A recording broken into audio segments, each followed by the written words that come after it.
साथियों, अब हम लौकिक साहित्य के बारे में पढ़ते हैं।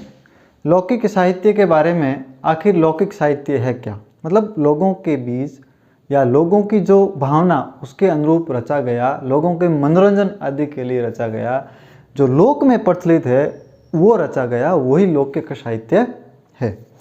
लौकिक शब्द लोक में एक प्रत्यय लगने से बना है, ठीक है। लोक में एक प्रत्यय लगने से बना है लौकिक, लौकिक साहित्य। तो अब हम पढ़ते हैं आखिर लौकिक साहित्य है क्या। लौकिक साहित्य में अमीर खुसरो आते हैं, और लौकिक साहित्य में विद्यापति की पदावली आती है। लौकिक साहित्य में एक दो और ग्रंथ है, ढोला मारूरा दोहा जैसे ग्रंथ आते हैं, ठीक है। और लौकिक साहित्य में वसंत विलास जैसी रचना भी आती है, जिसे रचनाकार का पता नहीं चला है।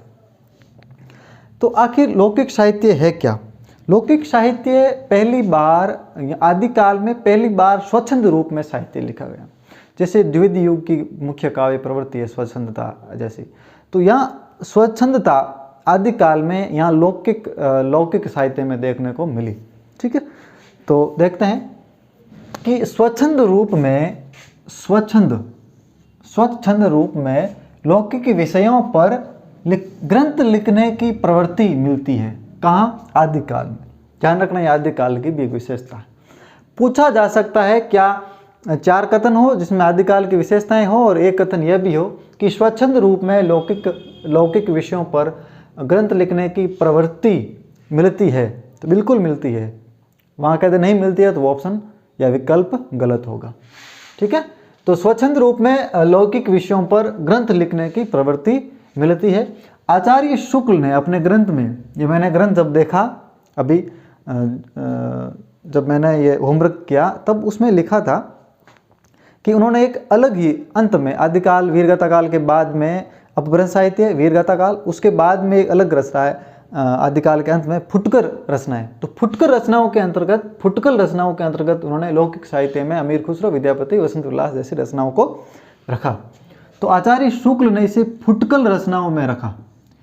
यह कथन किसी का नहीं, यह कथन मैंने खुद ने बनाया है, मतलब, लेकिन रखा किसने? आचार्य शुक्ल ने लौकिक साहित्य को फुटकल रचनाओं में रखा, ठीक है। ये भाषा मेरी है, मैंने बनाई। यहाँ कुछ शुक्ल के कथन लिए गए हैं कि वो आखिर लौकिक साहित्य के बारे में क्या कहते हैं, ठीक है। आचार्य शुक्ल आखिर लौकिक साहित्य के बारे में कहते क्या है, क्या कहते हैं? देखिए कि वीरगाथा काल, जिसमें हमने रासो साहित्य पढ़ा, तो वीरगाथा काल के समाप्त होते होते हमें जनता की कुछ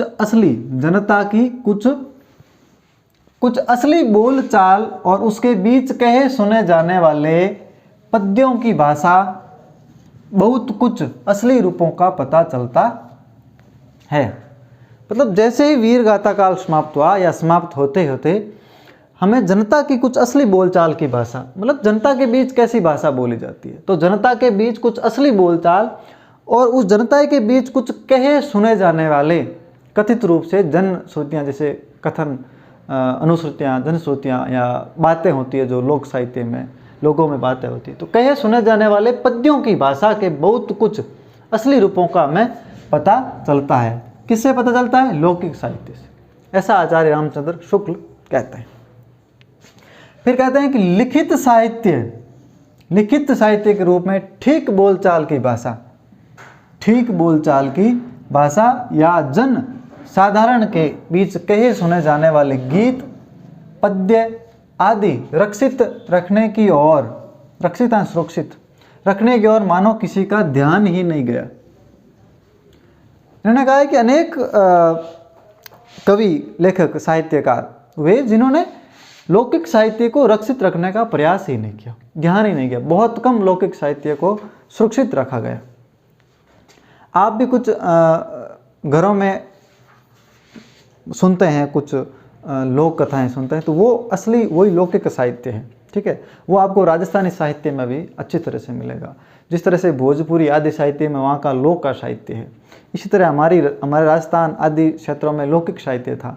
तो वो क्षेत्र विशेष की भाषाओं ने रखा, ठीक है, लेकिन साहित्य में इसको पर्याप्त स्थान नहीं दिया और वहाँ के रह जाने वाले साहित्यकारों कवियों लेखकों ने भी ज़्यादा लौकिक साहित्य पर ध्यान नहीं दिया। विजयदान देहता जैसे इतिहासकार, कहानीकार, साहित्यकार वो इस विषयों को लिखते हैं। और मैं तो कहता हूँ लगभग जितने भी चारण साहित्यकार हैं वो लौकिक साहित्य को महत्व देते आ रहे हैं, हमारी लोक को महत्व देते आ रहे हैं। उनको पहले तो उनको नमन, बहुत बहुत नमन उन साहित्यकारों को। तो यहाँ आचार्य शुक्ल क्या कहते हैं कि लिखित साहित्य के रूप में ठीक बोलचाल की भाषा या जनसाधारण के बीच, जनसाधारण लोगों के बीच कहे सुने जाने वाले गीत, पद्य आदि रक्षित रखने की ओर मानो किसी का ध्यान ही नहीं था। ऐसा आचार्य शुक्ल कहते हैं लोक साहित्य के बारे में। फिर कहते हैं कि जैसे पुराना चावल ही बड़े आदमियों के खाने योग्य समझा जाता है, वैसे ही अपने समय से कुछ पुरानी पड़ी हुई परंपरा के गौरव से युक्त भाषा ही पुस्तक रचने वालों के व्यवहार योग्य समझी जाती है। यहाँ पुराने चावल का उदाहरण देते हैं आचार्य शुक्ल। तो यह कथन आता है, आप वहाँ शुक्ल का ध्यान रखना कि पुराने चावल का उदाहरण और पुरानी पड़ी हुई परंपरा से गौरव युक्त भाषा का उदाहरण आचार्य शुक्ल देते हैं। तो जैसे पुराने चावल ही बड़े आदमियों के खाने योग्य समझा जाता है, ऐसा कहते हैं। और वैसे ही अपने समय से, जैसे अभी समय चल रहा है, इससे पहले कोई पड़ी हुई भाषा है, उसमें यदि कोई साहित्य रचता है, वही अच्छी पुस्तक रचने वालों के व्यवहार योग्य समझी जाती थी उस टाइम, ऐसा शुक्ल कहते हैं। कुछ पुरानी पड़ी हुई परंपरा के गौरव से युक्त भाषा ही पुस्तक रचने वालों के व्यवहार योग्य समझी जाती थी। आगे आचार्य शुक्ल कहते हैं कि पश्चिम की बोलचाल, गीत, मुख्य प्रचलित पद्य आदि का नमूना जिस प्रकार हम खुसरो की कृति में पाते हैं, उसी प्रकार बहुत पूर्व का नमूना हम विद्यापति की पदावली में पाते हैं। यह बात बहुत ही इंपॉर्टेंट है और आचार्य शुक्ल ने कही, ये याद रखना। और ये जैसे पुराना चावल वाली बात नेट में पूछी गई, नेट जैसे एग्जाम में पूछी गई। तो यहाँ कहते हैं कि पश्चिम की बोलचाल की गीत, पश्चिम अपना इधर, पश्चिम की बोलचाल गीत, मुख्य प्रचलित पद्य जो लोगों में प्रचलित था, आदि का नमूना जिस प्रकार हम किस में पाते हैं, खुसरो की कृति में पाते हैं, उसी प्रकार बहुत पूर्व का नमूना, पूर्वी भारत, पश्चिम बंगाल आदि का नमूना विद्यापति की पदावली में हम पाते हैं, ऐसा आचार्य शुक्ल कहते हैं। तो ये आचार्य शुक्ल के चारों कथन बहुत ही महत्वपूर्ण हो जाते हैं, आप इन्हें अच्छी तरह से याद रखें लौकिक साहित्य के बारे में उनके कहे गए कथनों में। अब हम बात करेंगे अमीर खुसरो के बारे में। अमीर खुसरो अपने ये मुकरियाँ लिखी, गज़ल लिखी, 2 शकुने लिखे। मुकरियाँ का मतलब है मुकरना, कहकर मुकर जाना, ठीक है। और 2 शकुने जैसे जिनका द्वि अर्थ निकलता है,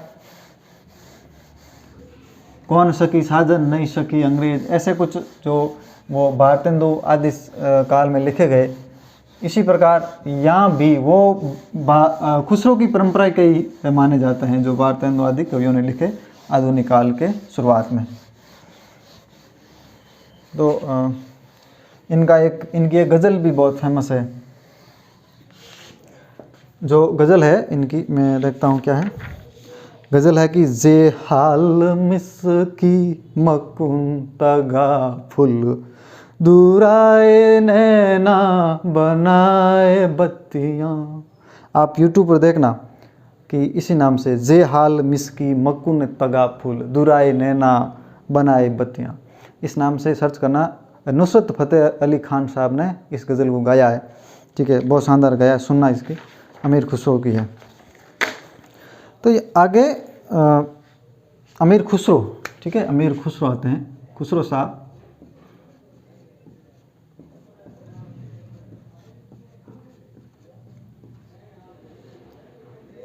पहेलियाँ भी इन्होंने बहुत कही कि एक वो ऐसा कुछ, एक थाल औंधा धरा, सबके सिर औंधा धरा, चारों ओर वो थाल फिरे, मोती उसे एक न गिरे। वो दर्पण मुख देखे तो सूझे, अर्थ इसका सूझेगा, ऐसा कुछ भी है जिसका पहले का अर्थ वो दर्पण होता है।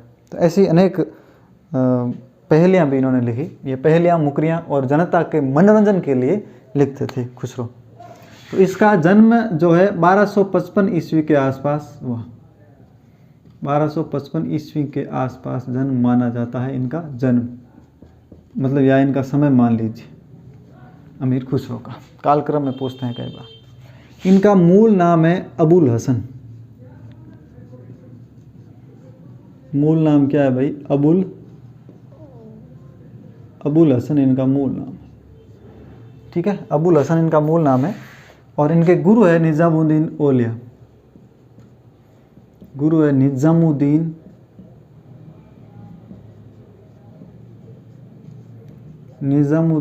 औलिया साहब इनके गुरु थे। इनके गुरु की मृत्यु पर इन्होंने कहा था कि गोरी सोवे सहज पर मुख पर डारे केस, चल खुसरो घर आपने रहन भाई चौदेश। तो खुसरो देखो कभी भी कुछ भी कह देते थे, कभी भी कोई शायरी कर देते थे, पहली कह देते थे। तो इनके गुरु अपना ये निज़ामुद्दीन औलिया है। और इन्होंने जनता के मनोरंजन के लिए जनता के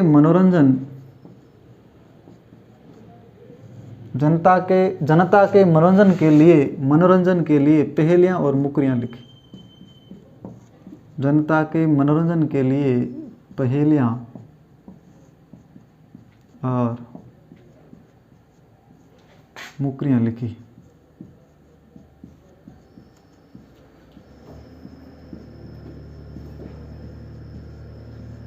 जनता के मनोरंजन के लिए इन्होंने पहेलियां और मुकरियां लिखी। और आदिकाल में खड़ी बोली को काव्य की भाषा बनाने वाले पहले कवि। आदिकाल में इनको पता है, आदिकाल का प्रथम कवि भी कहा जाता है। आदिकाल में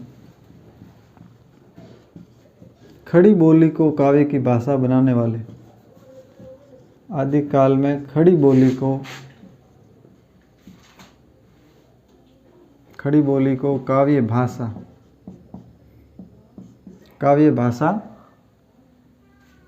काव्य की भाषा बनाने वाले पहले कवि।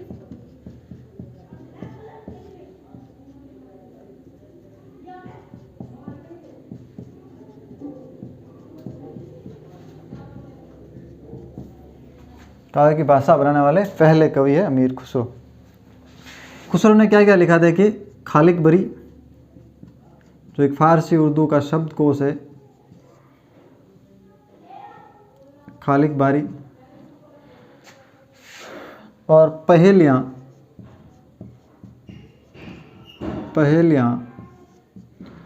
मुकरियां और दो शकुन है।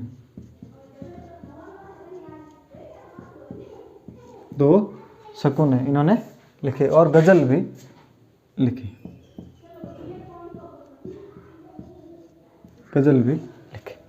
ठीक है। अब खालिक बरी क्या है? खालिक बरी यह है फारसी हिंदी शब्दकोश। फारसी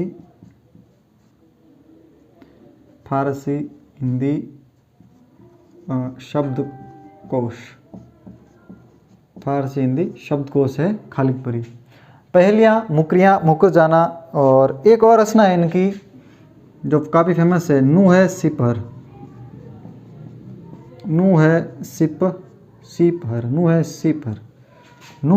इनकी रचना है। ये भारतीय बोलियों का विस्तृत वर्णन है। इसमें नूह सिपर में क्या है? भारतीय बोलियों का विस्तृत वर्णन। ये नेट में पूछी गई है रचना है। नूह सिपर किसकी रचना है? खालिक भारतीय बोलियों का वर्णन किया गया है, विस्तृत वर्णन किया गया है।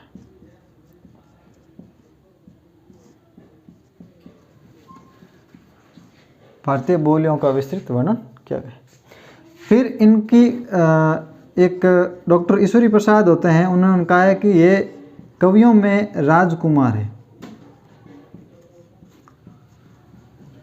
कवियों में राजकुमार की संज्ञा दी थी डॉक्टर ईश्वरी प्रसाद ने। यह फैक्ट मैंने पांडे वाली पुस्तक से लिया है शायद। डॉक्टर ईश्वरी प्रसाद ने कहा कवियों में राजकुमार। अवधी भाषा का प्रथम कवि रामकुमार वर्मा कहते हैं। अवधी भाषा का प्रथम कवि डॉक्टर रामकुमार वर्मा, जिन्होंने हिंदी साहित्य का आलोचनात्मक इतिहास लिखा। 1935 में लिखा होगा शायद, देखना। अवधी भाषा का प्रथम कवि डॉक्टर राम कुमार वर्मा। जैसे ही राम कुमार वर्मा पढ़ते हो आप, वापस एक बार ये नोट करने के बाद में देख लिया करोगे राम कुमार वर्मा ने और क्या क्या किया है अवधी भाषा में, और क्या क्या है।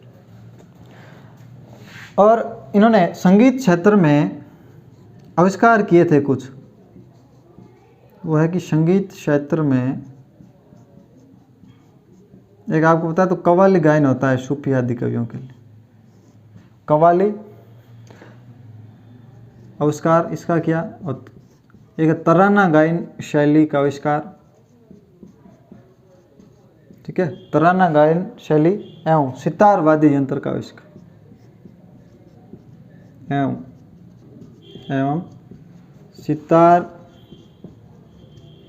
वाद्य यंत्र का आविष्कार, वाद्य यंत्र का जन्मदाता इनको माना जाता है। किसको? अमीर खुसरो को, ठीक है। अपने गुरु की मृत्यु पर इन्होंने कहा था कि गोरी सोवे सेज पर मुख पर डारे केस, चल खुसरो घर अपने रहन भई चौदेश। तो बोले आप इसको मैं लिख देता हूँ यहाँ।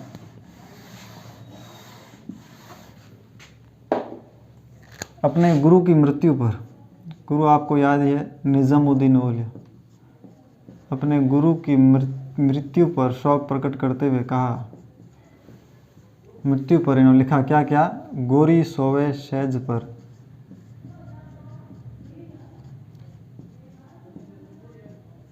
गोरी सोवे सेज पर, गोरी सोवे सेज पर मुख पर डारे केस, मुख पर डारे केस, चल खुसरो घर आपने रहन भई चौदेश। चल खुसरो घर आपने रैन भई चौदेश, रैन यानी रात, रैन भई, रैन भैयन रैन हो गई, चौदेश यानी चारों देशों, रैन भई चौदेश। ऐसा अमीर खुसरो कहते हैं अपने गुरु निजामुद्दीन औलिया की मृत्यु पर। अब कुछ खुसरो के बारे में आचार्य शुक्ल की पंक्तियां हैं। आचार्य शुक्ल ने खुसरो के बारे में क्या कहा उन्हें हम पढ़ते हैं। तो शुक्ल के कथन देखते हैं अमीर खुसरो के बारे में, जो उन्होंने अपनी साहित्य इतिहास पुस्तक में लिखे थे। तो यहाँ इनमें से कुछ कथन ऐसे हैं जो हुबहू किसी भी एग्जाम में पूछे गए हैं, कई बार पूछे गए हैं। तो उन कथनों के बारे में विशेष रूप से आपका ध्यान आकर्षित करूंगा। खुसरो कहते हैं कि इनमें नहीं, सॉरी, आचार्य शुक्ल कहते हैं खुसरो के बारे में, इनमें उक्ति वैचित्र्य की प्रधानता थी। कथनों में वैचित्र्य था, विचित्र कथन थे जो समझ में गहराई में जाने पर आते थे, इसका ये मतलब है। उक्ति वैचित्र्य की प्रधानता थी, यद्यपि रसीले गीत और दोहे भी इन्होंने कहे हैं। इनके जो प्रमुख कथन हैं, इनकी जो मुकरियाँ हैं, दो शकुन हैं, उनमें उक्ति वैचित्र्य की प्रधानता थी। यह वैचित्र्य शब्द है जो विचित्र में यह प्रत्यय लगने से बना है, ध्यान रखना, वैचित्र्य। तो वैचित्र्य की प्रधानता थी, और यद्यपि रसीले गीत और दोहे भी इन्होंने कहे हैं। आचार्य शुक्ल ऐसा कहते हैं कि अमीर खुसरो में उक्ति वैचित्र्य की प्रधानता थी। ऐसा कथन सीधा सीधा पूछा जा सकता है। फिर कहा कि ये बड़े ही विनोदी, मिलनसार और सहृदयी थे, इसी से जनता की सब बातों में पूरा योग देना चाहते थे। बड़े ही विनोदी स्वभाव, मिलनसार और सहृदयी थे, और जनता की सब बातों में अपना पूरा योग वे देना चाहते थे, ऐसा शुक्ल कहते हैं। आगे शुक्ल इनकी भाषा के बारे में बात करते हैं, जो महत्वपूर्ण कथन बन जाता है। इनकी भाषा के बारे में बात करते हैं। शुक्ल कहते हैं कि खुसरो की हिंदी रचनाओं में दो प्रकार की भाषा पाई जाती है। खुसरो की हिंदी रचनाओं में दो प्रकार की भाषा पाई जाती है। एक ठेठ खड़ी बोली, दूसरी जिसमें ब्रज भाषा की झलक मिलती है, मुख्य प्रचलित काव्य भाषा है। ठीक है, दो भाषाएं। तो दो भाषाएं कौन कौन से? ठेठ खड़ी बोली, ठेठ खड़ी बोली बोलचाल की भाषा पहली, ठीक है। इसमें पहेलियों मुकरियों दो शकुन में ही मिलती है। ठेठ खड़ी बोली की जो भाषा है, ठेठ यानी ग्रामीण, ठीक है, ठेठ खड़ी बोली, साहित्य खड़ी बोली नहीं, ठेठ खड़ी बोली बोलचाल पहेलियों मुकरियों और दो शकुनों में ही मिलती है। इन रचनाओं में ही इनकी जो इन विधाओं में ही इनकी यह ठेठ खड़ी बोली बोलचाल की भाषा मिलती है। यद्यपि उनमें कहीं कहीं ब्रज भाषा की झलक है, ब्रज भाषा की भी झलक है इनमें मुकरियों आदि में, ठीक है। तो आगे कहते हैं गीतों दोहों की भाषा ब्रज, इन्होंने जो गीत लिखे दोहे लिखे उनकी भाषा ब्रज या मुख प्रचलित काव्य भाषा ही है, मुख प्रचलित काव्य भाषा ही। ये भाषा के बारे में बात करते हैं आचार्य रामचंद्र शुक्ल खुसरो के बारे में। फिर कहते हैं कि उनका ढांचा कवियों और चारणों द्वारा व्यवहृत प्रयोग में व्यवहृत यानी प्रयोग में लाई गई, व्यवहार में लाई गई व्यवहृत प्राकृत की रूढ़ियों से जकड़ी काव्य भाषा से भिन्न था। खुसरो की जो भाषा का ढांचा था वो जो कवि और चारण जो प्रयोग में ला रहे थे, व्यवहार में ला रहे थे, व्यवहृत जो प्राकृत की रूढ़ियों से जकड़ी बंधी हुई भाषा मतलब काव्य भाषा, उन भाषा से इनकी भाषा का ढांचा भिन्न था, अलग था, ध्यान रखना। यह आचार्य शुक्ल का कथन है और मैं पूछा जाता है। यह कथन पांचवा, ये कई बार नेट और आरपीएससी पूछ चुकी है। नेट जैसे एग्जाम है और आरपीएससी जैसे एग्जाम में यह कथन पूछा जा चुका है कि कबीर की अपेक्षा खुसरो का ध्यान बोलचाल की भाषा की ओर अधिक था। यह कथन आचार्य शुक्ल ने किसके बारे में कहा है? तो अमीर खुसरो के बारे में। यह कहा जाए कि खुसरो की नहीं, कबीर की अपेक्षा खुसरो का ध्यान बोलचाल की भाषा की ओर अधिक था। यह कथन किसका है? आचार्य नहीं अमीर खुसरो के बारे में। तो आचार्य शुक्ल का यह कथन है कि कबीर की अपेक्षा, कबीर की तुलना में खुसरो का ध्यान बोलचाल की भाषा की ओर अधिक था, जनता की भाषा की ओर अधिक था। यह जनता की भाषा समझते थे, विनोदी स्वभाव के थे, सहृदयी स्वभाव के थे, ऐसा शुक्ल कहते हैं। आगे कहते हैं खुसरो का लक्ष्य क्या था? जनता का मनोरंजन करना। और कबीर क्या थे? कबीर धर्मोपदेश कहा जाता है, ऐसा शुक्ल ने मेंशन किया है आगे, इसी के आगे जस्ट कि खुसरो का लक्ष्य जनता का मनोरंजन था, कबीर धर्मोपदेश। फिर यह सामान्य कथन है, किसी भी इतिहासकार का कथन नहीं है कि खुसरो की कविताएं पर सूफी प्रेम छाप दिखाई पड़ती है। यह अपने को पता ही है कि इन्होंने जो गज़लें वगैरह लिखी है उनमें सूफी प्रेम दिखाई पड़ता है। सामान्य कथन है कि खुसरो की कविताएं पर सूफी प्रेम छाप दिखलाई पड़ती है। ये कथन है जो मैंने, एक तो ये कबीर की अपेक्षा खुसरो का ध्यान बोलचाल की और भाषा की अधिक था, आचार्य शुक्ल का कथन खुसरो के संबंध में, और इनकी भाषा के संबंध में ये ठेठ खड़ी बोली बोलचाल पहेलियों मुकरियों दो शकुनों में मिलती है। यद्यपि उनमें भी कहीं कहीं ब्रज भाषा की झलक है, पर गीतों और दोहों की भाषा ब्रज या मुख प्रचलित काव्य भाषा ही है, ठीक है। तो ये ध्यान रखना। और ये बड़े ही विनोदी स्वभाव के थे, मिलनसार सहृदयी थे, इसी से जनता की सब बातों में पूरा योग देना चाहते थे। फिर इनमें उक्ति वैचित्र्य की प्रधानता थी, यद्यपि रसीले गीत और दोहे भी इन्होंने कहे हैं, ऐसा शुक्ल कहते हैं अमीर खुसरो के बारे में।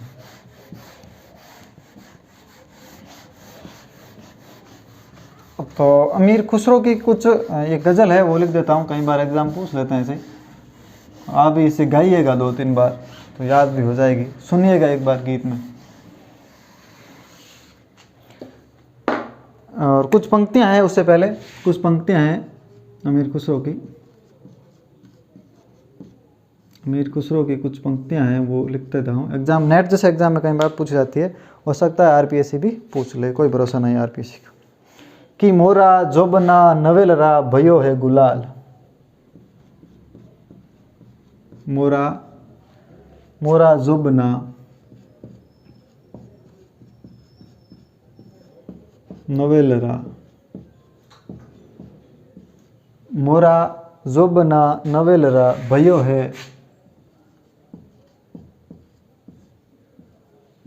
है गुलाल। ये पंक्ति अमीर खुसरो की है। आगे कहते हैं कि तन मेरो मन पीऊ को,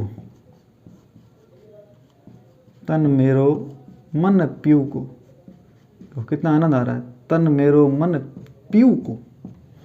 आपने भी किसी पीऊ को मन दिया हो तो देख लो। तन मेरो मन पीऊ को दोहूं भय एक रंग, दोहूं भय एक रंग या एक रंग। यह भी अमीर खुसरो की पंक्ति है। अब इनकी एक गज़ल की पंक्ति है कि जेहाल मिसकी मकुन तगा फुल, जेहाल मिसकी मकुन तगा फुल,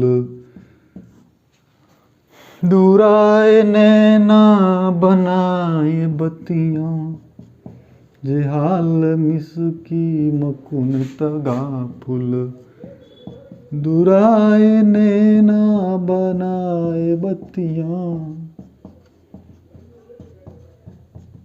ये पंक्ति ये नुसरत फ़तेह अली खान साहब ने यूट्यूब पर गाई, मिल जाएगी आपको यूट्यूब पर। अमीर खुसरो की है। जेहाल मिसकी मकुन तगा फूल, दूराए नैना बनाए बत्तियाँ, सखी पिया को जो नहीं देखूं तो कैसे काटूं अंधेरी रखियाँ, सखी पिया को जो नहीं देखूं तो कैसे काटूं अंधेरी रतियाँ, जेहाल मिसकी मकुन तगा फूल, दूराए नैना बनाए बत्तियाँ। सखी पिया को जो मैंने देखूं, पिया को जो मैंने देखूं तो कैसे काटूं अंधेरी रतियाँ।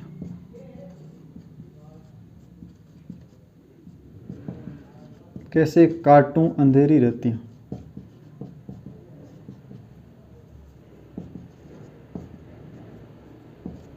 ठीक है, यह महत्वपूर्ण है और पंक्तियां याद रखना।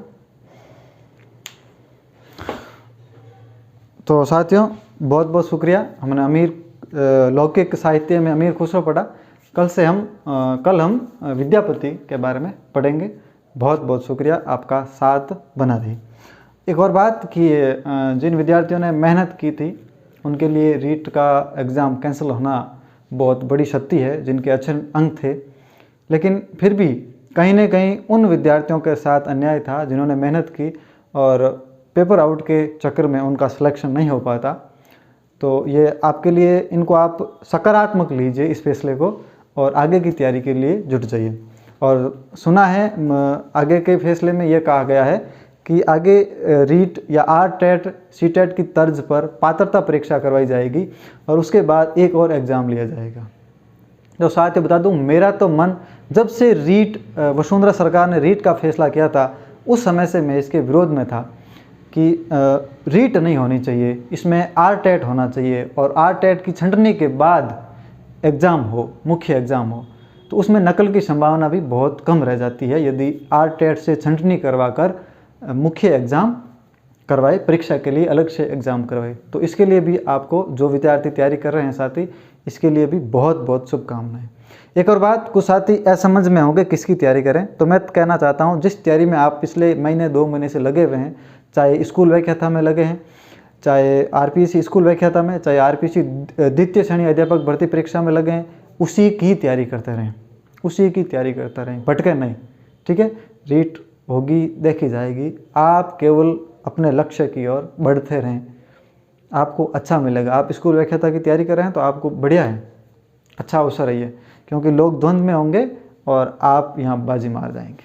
और जो कुछ तैयारी नहीं करा था, बैठा था, उसके लिए तो रीट विकल्प है ही। रीट क्यों, अब तो तृतीय श्रेणी अध्यापक भर्ती परीक्षा विकल्प के रूप में आपके सामने। तो इसके लिए आपको बहुत बहुत शुभकामनाएं और आपका साथ बना रहे। इसी के साथ शुक्रिया, शुभ संध्या।